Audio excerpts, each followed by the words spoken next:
सभी अभ्यर्थियों को प्यार भरा नमस्कार। स्टडी विद जीडी के डिजिटल मंच पर आप सभी का हार्दिक अभिनंदन और स्वागत करते हैं। आज हम पढ़ने वाले हैं राजस्थान के प्रमुख व्यक्तित्व। सभी भर्ती परीक्षाओं के लिए 4th ग्रेड सीईटी और लैब असिस्टेंट, कृषि पर्यवेक्षक जैसी भर्ती परीक्षाओं में यह टॉपिक लगता है और जितने भी अभी तक प्रश्न आए हैं वो राजस्थान अध्ययन से पुटअप हुए हैं। राजस्थान अध्ययन से डायरेक्ट प्रश्न अपने को यहाँ पे देखने को मिले हैं। राजस्थान अध्ययन से जो 9th और 10th की जो बुक है, 9वीं और 10वीं की पुस्तक, इन पुस्तकों से बाहर कोई भी प्रश्न नहीं गया है। तो आप शिद्दत के साथ आराम से पढ़ें इसके साथ, और आप एक एक चीज को समझते चलें, ठीक है। तो राजस्थान के प्रमुख व्यक्तित्वों में सबसे पहले हम बात करते हैं जो ऐतिहासिक व्यक्तित्व रहे हैं। सबसे पहले प्राचीन राजस्थान के व्यक्तित्व के बारे में बात करते हैं तो निहाल चंद। किशनगढ़ चित्रकला शैली को चरमोत्कर्ष पर पहुंचाने का श्रेय निहाल चंद को है और ये किशनगढ़ के शासक सावंत सिंह के दरबार में था और इसने सावंत सिंह एवं उसकी प्रेयसी बनी ठनी को राधा कृष्ण के रूप में चित्रित किया और बनी ठनी का चित्र भारतीय मोनालिसा कहा जाता है। तो इम्पोर्टेंट प्रश्न यहाँ पे बन जाता है कि सावंत सिंह जो किशनगढ़ के शासक थे और बनी ठनी जो इनकी पत्नी थी, कौन, बनी ठनी, इनको चित्रित किया। और राजस्थान की जो मोनालिसा है, राजस्थान की मोनालिसा किस पेंटिंग को कहा जाता है? बनी ठनी को। किस शैली को कहा जाता है? मोनालिसा, बनी ठनी, ठीक है। तो आपको ये ध्यान रखना है। निहाल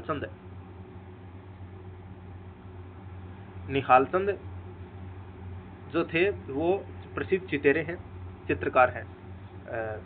पन्ना धाय कि पन्ना धाय के बलिदान को राजस्थान में कभी भुलाया नहीं जा सका और ऐसे ऐसे व्यक्तित्वों ने जन्म लिया है। तो सबसे पहले पन्ना धाय, इसके बाद में बात करते हैं निहाल चंद के बाद में। हीरा पन्ना मोकला खोद्या खान पहाड़, असली पन्ना तो जने माटी धर मेवाड़।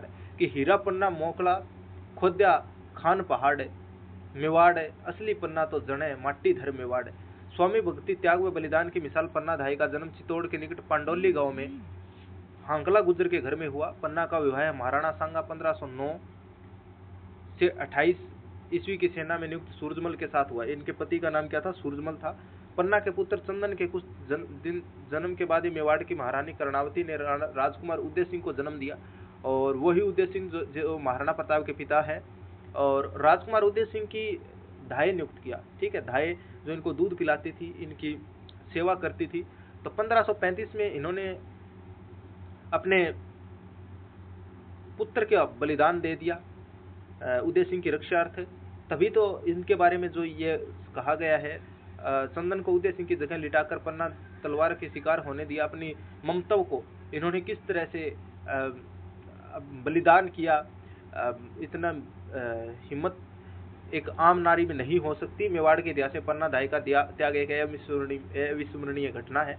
और तो आपको यह जो परीक्षा के लिए इम्पोर्टेंट है वो है, पन्ना धाय का जन्म चित्तौड़ के निकट पांडोली गांव में हांकला गुज्जर के घर में हुआ और ये गुज्जर जाति से थी और महाराणा सांगा की सेना में नियुक्त सूरजमल के साथ इनका विवाह हुआ था।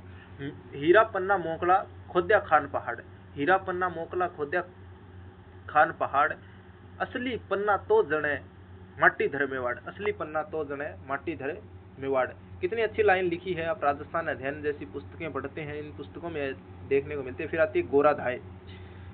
जो महत्व पन्ना धाय को है वो गोरा धाय को भी वही महत्व है। मारवाड़ में गोरा धाय को महत्व जो मेवाड़ में दिया गया है वही मारवाड़ में इनको दिया गया है। इनका रत्नोजी टाक व माता रूपा के घर में जोधपुर में इनका जन्म हुआ, माली परिवार में हुआ। मंडोर के मनोहर गोपी भालावत के साथ इनका विवाह हुआ। 1678 में जोधपुर के महाराजा जसवंत सिंह जमरूद में मृत्यु हो जाने के बाद उनके सरदारों ने महाराजा के परिवार को सुरक्षित रूप से जोधपुर ले जाने को कहा और जसवंत की राजकुमारी अजीत सिंह को जन्म दिया। और अजीत सिंह की इन्होंने किस प्रकार से पालन पोषण किया, इनको राजकुमार अजीत सिंह को बचाने की नियुक्ति सोची वीर दुर्गादास ने। तो वीर दुर्गादास और गोरा धाय ने स्वांग रचकर इनको निकालने की कोशिश की और इनको राजकुमार गोरा धाय ने मुकुंदास खिंची जो कि सपेरे भेष में था, इनको सुपुर्द कर दिया। इस प्रकार गोरा धाय ने जोधपुर राज्य की उत्तराधिकारी की जान बचाई। धन्य है गोरा धाय। और गोरा धाय के अपूर्व त्याग को जोधपुर राज्य के राष्ट्रीय गीत धुस्सा में गाया जाता है। ये प्रश्न इंपॉर्टेंट है, बड़ा इंपॉर्टेंट प्रश्न है। धुस्सा गीत किस क्षेत्र का गीत है? मारवाड़ का। किस क्षेत्र का गीत है? मारवाड़ का। और गोरा धाये के ममता को दिखाने के लिए ये गीत गाया जाता है। किसका, कौन सा गीत गाया जाता है? गोरा धाये के ममता को दर्शाने के लिए ये गीत गाया जाता है। और गोरा धाये है जो कि मेवाड़ की मारवाड़ की पन्ना है, ठीक है, मारवाड़ की पन्ना है। तो इसको बोल सकते हैं कि मारवाड़ की पन्ना जो इनको बोल, जैसे इसके अंदर लिखा है कि हीरा पन्ना मोकला, हीरा पन्ना मोकला, यहाँ पे हीरा गोरा मोकला, खोद्या खान पहाड़, असली पन्ना तो जने मट्टी धर, यहाँ पे गोरा लिखकर आप मारवाड़। तो ये प्रकार से इनके बारे में कहते हैं वो कोई, ये जो बातें कही गई है वो वास्तव में एक गौरवान्वित करती है अपने आप को कि हम राजस्थान से संबंध रखते हैं। तो हीरा पन्ना मोकला, खोद्या खान पहाड़, असली पन्ना तो जने मट्टी धर मेवाड़। तो गौरीबाई आपको पता है राजस्थान की मीरा, वागड़ की मीरा इनको कहा जाता है। और ब्राह्मण परिवार में जन्मी थी, कृष्ण भगत थी। और 1829 में शिव सिंह ने इनके लिए बाल मुकुंद मंदिर का निर्माण भी करवाया था। दुर्गादास राठौड़, राठौड़ों के यूसेलिस स्वामी भक्त वीर श्रोमणी दुर्गादास महाराजा जसवंत सिंह के मंत्री आशकरण के पुत्र थे। इनका जन्म 13 अगस्त 1638 को मारवाड़ के सालवा गांव में हुआ। इनके गांव का नाम भी पूछ लिया जाता है अधिकांशतः, तो सालवा गांव, सालवा गांव। जसवंत सिंह की सेना में रहे। महाराजा की मृत्यु के बाद उनकी रानियां तथा खालसा वे जोधपुर के उत्तराधिकारी अजीत सिंह की रक्षा के लिए औरंगजेब ने उनकी मृत्यु उपरांत 1707 में राठौड़ सिसोदिया संघ का निर्माण कर संघर्ष किया। शहजादा अकबर को औरंगजेब के विरुद्ध सहायता दी था। उनके पुत्र पुत्री बुलंद अख्तर व सफियतुन्निसा को इस्लामोचित शिक्षा देकर मित्र धर्म निभाया और सहिष्णुता का परिचय दिया। अंत में महाराजा अजीत सिंह से अनबन होने पर ये मेवाड़ चले आए और इनकी उज्जैन शिप्रा नदी के तट पर इनकी छतरी बनी हुई है। और मायड ऐसा पूत जने जैसा दुर्गादास, मायड ऐसा पूत जने जैसा दुर्गादास। तो 1718 में इनकी मृत्यु हुई। दुर्सा आडा, दुर्सा आडा अकबर के समकालीन थे और महाराणा प्रताप एवं राव चंद्र सेन की देश प्रेम की भक्ति का गीत किया। और विरुद्ध छतहरी सर्वाधिक प्रसिद्ध इनकी जो रचना है वो है विरुद्ध छतरी किरतार बावनी विरम देव सोलंकी रा दुहा। विरुद्ध छतरी किरतार बावनी विरम देव, विरुद्ध छतरी किरतार बावनी विरम देव सोलंकी रा दुहा इनकी प्रसिद्ध रचनाएं हैं। विरुद्ध छतहरी और विरुद्ध छतरी किरतार बावनी, विरुद्ध छतरी किरतार बावनी विरम देव सोलंकी रा दुहा, विरुद्ध छतहरी किरतार बावनी और विरम देव सोलंकी रा दुहा। दयालदास, बीकानेर राठौड़ा के ख्यात के जन्मदाता दयालदास का जन्म 1798 में बीकानेर के कुड़िया नामक गांव में हुआ। कौन सा गांव था? कुड़िया। और राठौड़ों की उत्पत्ति से लेकर महाराजा सरदार सिंह के राज्य 1851 तक का इतिहास लिखा है। यह ख्यात बीकानेर राजवंश का विस्तृत विवरण जानने के लिए काफी है और प्रशासनिक व्यवस्था को समझाने के लिए महत्वपूर्ण था। फिर आता है फिर आते हैं कवि राजा श्यामल दास। कवि राजा श्यामल दास मेवाड़ के महाराणा शंभू सिंह और उनके पुत्र महाराणा सज्जन सिंह के दरबारी कवि कविराज श्यामल दास का जन्म 1836 में धोकलिया में हुआ और भीलवाड़ा में है यह स्थान। मेवाड़ महाराणा शंभू सिंह के आदेश पर इन्होंने वीर विनोद की नामक ग्रंथ संकलित किया। मेवाड़ का इतिहास लिखा। केसरी हिंद की उपाधि ब्रिटिश भारत सरकार ने कवि राजा भी कहा इनको। गौरीशंकर हीराचंद ओझा भारत के जो सबसे प्रसिद्ध इतिहासकारों में इनका स्थान आता है। गौरीशंकर हीराचंद ओझा जन्म 1863 में रोहिड़ा सिरोही में हुआ और प्राचीन लिपि का अच्छा ज्ञान होने के कारण भारतीय प्राचीन लिपि माला नामक ग्रंथ की रचना की और महा उपाध्याय एवं राय बहादुर की उपाधि प्रदान की। राजस्थान की कई रियासतों का इतिहास लिखा इन्होंने। बाबूजी चतुर सिंह मेवाड़ राज घराने से संबंधित लोकचंद चतुर सिंह का जन्म कहाँ पे हुआ? करजाली गांव में बाबूजी चतुर सिंह।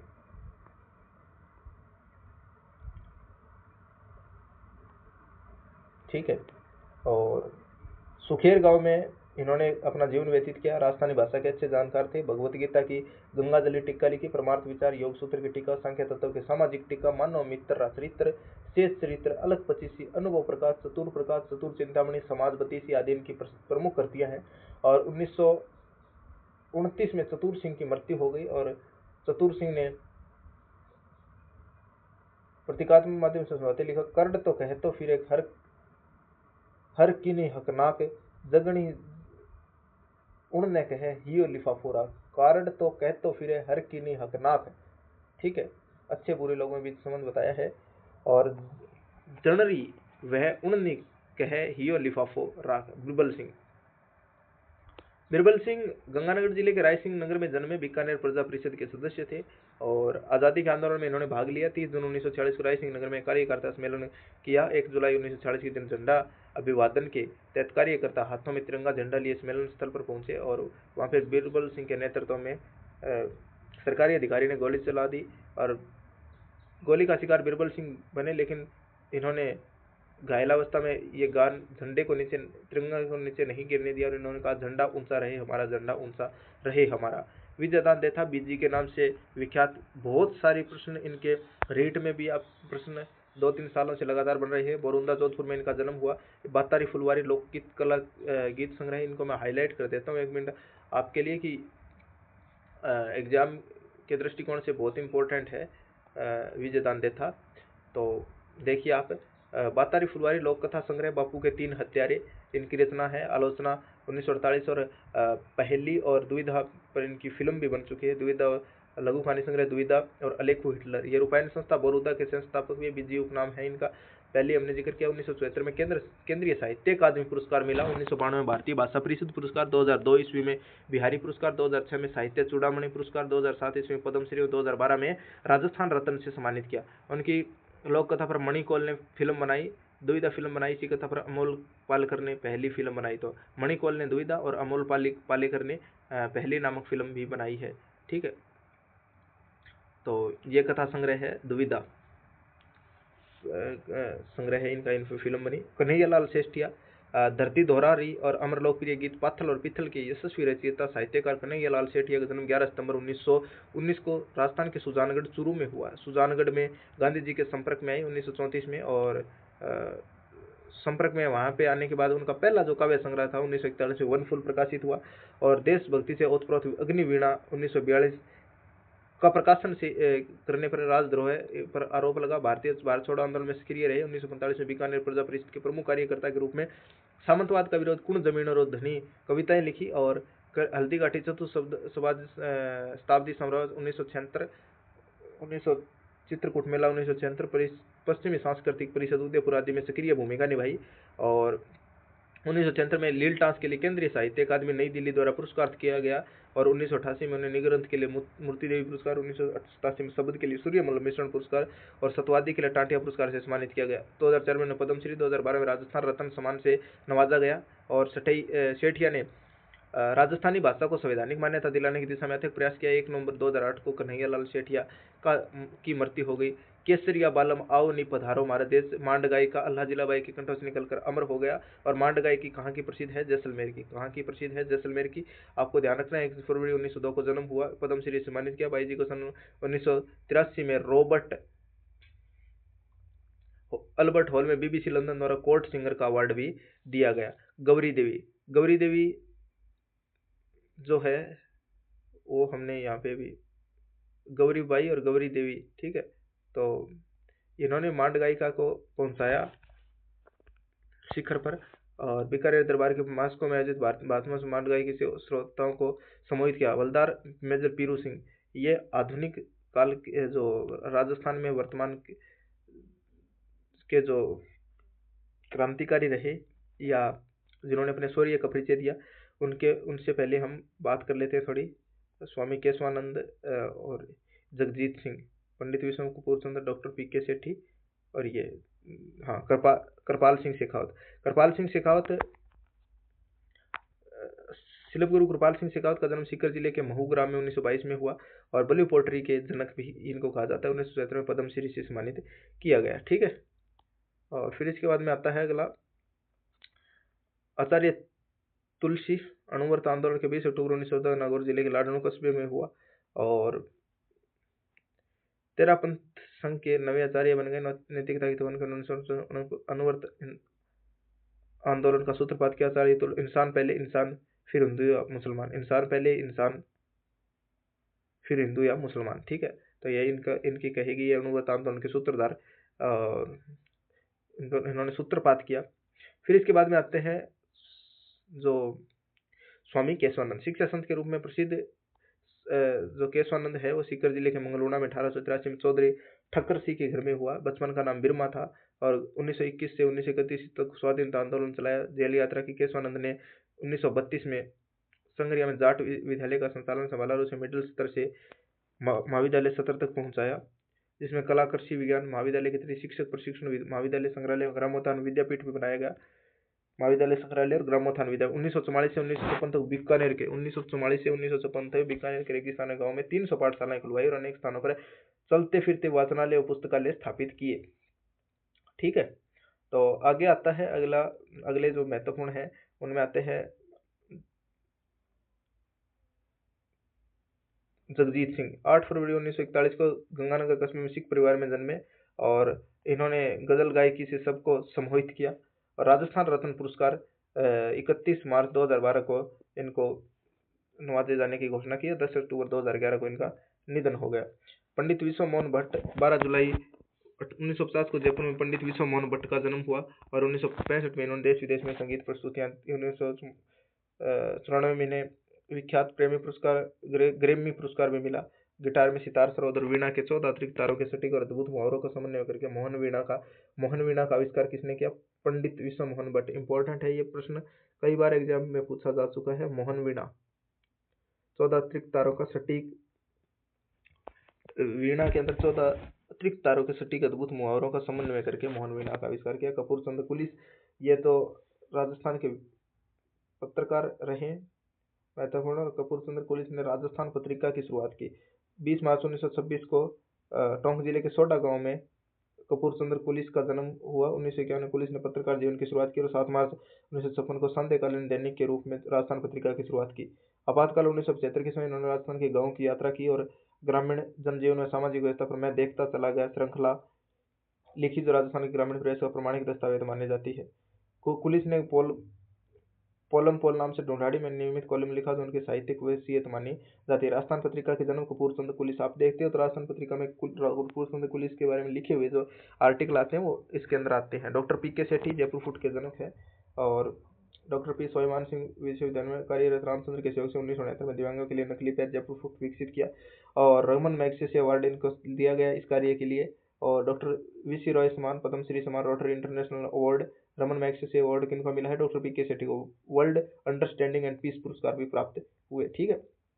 फिर इसके बाद में आते हैं आगे झाबरमल शर्मा, पत्रकारिता के भीषम पितामह पंडित झाबरमल शर्मा का जन्म जसरापुर में 1880 में हुआ और 1905 ईस्वी में पंडित दुर्गादास मिश्र झाबरमल को हिंदी पत्रकारिता और संपादन की शिक्षा दी। इन्होंने अनेक पुस्तकों का संपादन किया, जिसमें सीकर का इतिहास, खेतड़ी का इतिहास, खेतड़ी नरेश और विवेकानंद आदर्श, और राजस्थान के पत्रकारिता के जनक या पत्रकारिता का भीषम पितामह कहा जाता है इनको, ठीक है। गोधन आदि प्रमुख है इनकी कविता जो रचनाएं हैं, उसके अंदर अनेक पुस्तक हैं। और आचार्य तुलसी के आचार्य नरेश मुनि 1920 से 1999। तो मेवाड़ के दाता गांव में इनका जन्म मोडियल श्रृंगारबाई के घर में हुआ। इनके बचपन का नाम गोवर्धन नाना था। वैराग्य भावना से ओतप्रोत रहे, ठीक है। और गणेश लाल जी महाराज के पास इन्होंने अपना गुरु बनाया। कपासन ग्राम में शुक्लाष्टमी को दीक्षा प्राप्त कर कपासन ग्राम विक्रम संवत 1966 को पौष शुक्लाष्टमी को दीक्षा प्राप्त की। आचार्य पद प्रदान किया गया। आचार्य नरेश मुनि शांत वातावरण की स्थापना की और इन्होंने भागवत धर्म भगवती की जैन भगवती की दीक्षा ली और सत्य और अहिंसा का मार्ग अपनाया, ठीक है। समता दर्शन व्यवहार नामक पुस्तक की रचना की। सामाजिक चेतना के लिए जीवन पर्यंत प्रयासरत रहे। कोमल कोठारी, और 4 मार्च 1929 को चित्तौड़गढ़ जिले के कपासन कस्बे में इनका जन्म हुआ और लोक संस्कृति के उन्नयन के रूपायन नामक संस्थान की स्थापना की। जोधपुर जिले में कोमल कोठारी।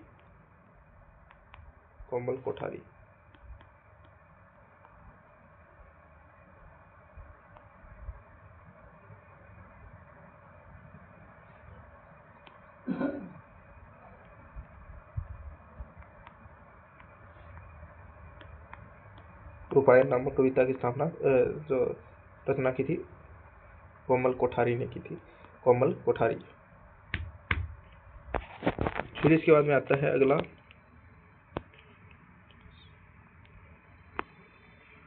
अगले जो महत्वपूर्ण व्यक्तित्व में शामिल है उनके बारे में पढ़ते हैं। कंपनी हवलदार मेजर पीरू सिंह, ठीक है। तो और एक है मेजर सत्यान सिंह, ये 9वीं क्लास की पुस्तक में भी दिया गया है। और इनका जन्म झुंझुनू में हुआ था। 1936 में 6 बटालियन राजपूताना राइफल्स में भर्ती हुए थे। और 18 जुलाई 1948 को 6 राजपूताना के पीरू सिंह को शत्रुओं द्वारा अधिकृत एक पहाड़ी पर आक्रमण उस पर कब्जा करने का काम सौंपा गया। अंतिम सांस लेने से पहले इन्होंने इनको नष्ट कर दिया था, दुश्मन के ठिकानों को। मरणोपरांत परमवीर चक्र से सम्मानित होने वाले पहले राजस्थानी थे। इनको मरणोपरांत परमवीर चक्र मिला और परमवीर चक्र से सम्मानित होने वाले पहले राजधानी मेजर पीरू सिंह थे, ठीक है। तो परमवीर पीरू ऐसे याद रख सकते हैं आप, पीरू सिंह। मेजर शैतान सिंह का जन्म 1 सितंबर 1924 को जोधपुर जिले के फलोदी तहसील के बाणासुर गांव में हुआ और बाणासुर का शहीद का दर्जा इन्हें। शैतान सिंह भारतीय सेना में भर्ती हो गए 17 नवंबर 1962 का जो चीन का युद्ध था उसके अंदर इन्होंने अपना कार्य किया और 120 साथियों के साथ चीनी सीमा पीछे हटने पर मजबूर कर दिया। 120 साथियों के साथ चीनी सेना को पीछे हटने पर मजबूर कर दिया, ठीक है। 38 वर्ष की आयु में 18 नवंबर 1962 को मातृभूमि के लाडले ने अपना प्राणों का उत्सर्ग कर दिया और मरणोपरांत परमवीर चक्र से सम्मानित किया गया। तो आज हमने इसके अंदर क्लास 10th के जो जितने भी महत्वपूर्ण व्यक्तित्व थे उन सभी को हमने पढ़ा और आपको अगली वीडियो में जो 9th क्लास में जो महत्वपूर्ण व्यक्तित्व दे रखे हैं उनको अपने कवर करेंगे।